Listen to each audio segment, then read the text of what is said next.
Hello जिगर्स, कैसे हो? I hope कि आप बिल्कुल ठीक होंगे। दोस्तों, आज हम आपको भारत के सबसे अमीर आदमी मुकेश अंबानी की लव स्टोरी बताएंगे। 1 नवंबर मुंबई के मिडिल क्लास गुजराती फैमिली में एक बच्ची पैदा होती है।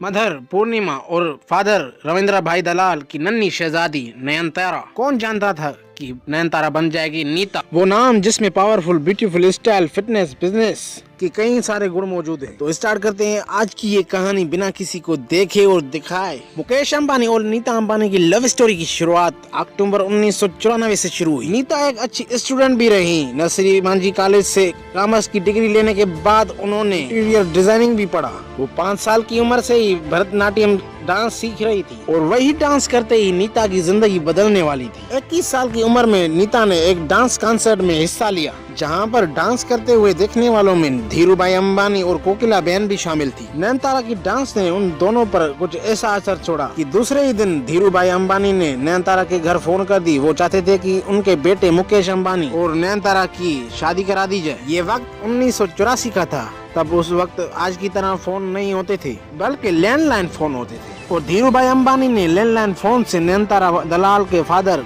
रविंद्र भाई दलाल को फोन किया और बोला कि मैं धीरूभाई अंबानी बात कर रहा हूँ। ये सुनकर रविंद्र भाई दलाल को यकीन ही नहीं हुआ। उन्होंने सोचा हमारे जैसे मिडिल क्लास आदमी को कोई भारत का सबसे बड़ा बिजनेसमैन फोन कर रहा था, और उस वक्त किसी को यकीन ही नहीं था कि नीता दलाल नीता अंबानी बनने वाली है। धीरूभाई अंबानी ने नीता और उनके फादर को फोन करके अपने घर बुलाया और जब दरवाजा खुला तो ब्लैक पैंट और व्हाइट शर्ट पहने 27 साल के एक लड़के ने दरवाजा खोला। तब नीता को भी ये पता नहीं था कि घर का दरवाजा खोलने वाला ये लड़का उनकी जिंदगी में आकर उनकी किस्मत के सारे दरवाजे खोलने वाला है। जी बिल्कुल, वो कोई और नहीं बल्कि मुकेश अंबानी ही थे। जब दोनों ने पहली बार एक दूसरे को अंबानी हाउस में देखा, तभी से ये एक कनेक्शन बन गया। नीता एक क्लासिकल डांसर भी थी और साथ में वो एक स्कूल में पढ़ाने भी जाती थी। मुकेश नीता को पसंद करने लगे थे। वो चाहत इतनी बढ़ चुकी थी कि 3 हफ्तों तक मुकेश भाई ने नीता को हर दिन सुबह सवेरे लाल गुलाब यानी रेड रोज भेजे थे। मुकेश मुंबई के पास पाताल गंगा में एक पॉलिएस्टर प्लांट लगवा रहे थे और जब भी वो वापस घर आते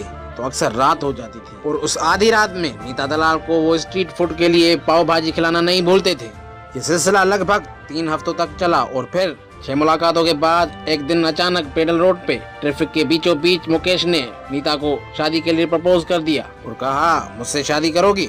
तो नीता ने जवाब दिया, शायद। पक्के बिजनेसमैन का प्रूफ देते हुए मुकेश अंबानी ने साफ हाँ या ना का जवाब मांग लिया और बस चट मंगनी और पट बिया हो गया। लेकिन नीता की एक शर्त भी थी कि वो शादी के बाद भी काम करेंगी, जो उन्होंने किया। 800 रुपए महीने की तनख्वाह पर नर्सरी स्कूल की टीचर की हैसियत से स्कूल में किसी को पता भी नहीं था कि उनकी टीचर अंबानी खानदान की बहू है। और शादी के 2 साल बाद नीता को पता चला कि शायद वो कभी माँ नहीं बन सकती। नीता और मुकेश के लिए ये बहुत बड़ा धचका था, लेकिन नीता ने हार मानना सीखा ही नहीं था। 7 साल तक डॉक्टरों और दवाइयों की कोशिश जारी रही और फिर नीता जुड़वा बच्चों की माँ बनी और वो दोनों बच्चे IVF की मदद से पैदा हुए। और फिर उसके बाद जाकर 3 साल बाद नीता ने आनंद को जन्म दिया।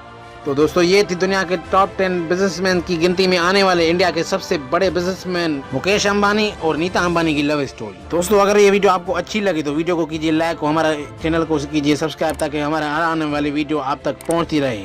और वीडियो को आखिर तक देखने के लिए धन्यवाद, शुक्रिया, थैंक यू।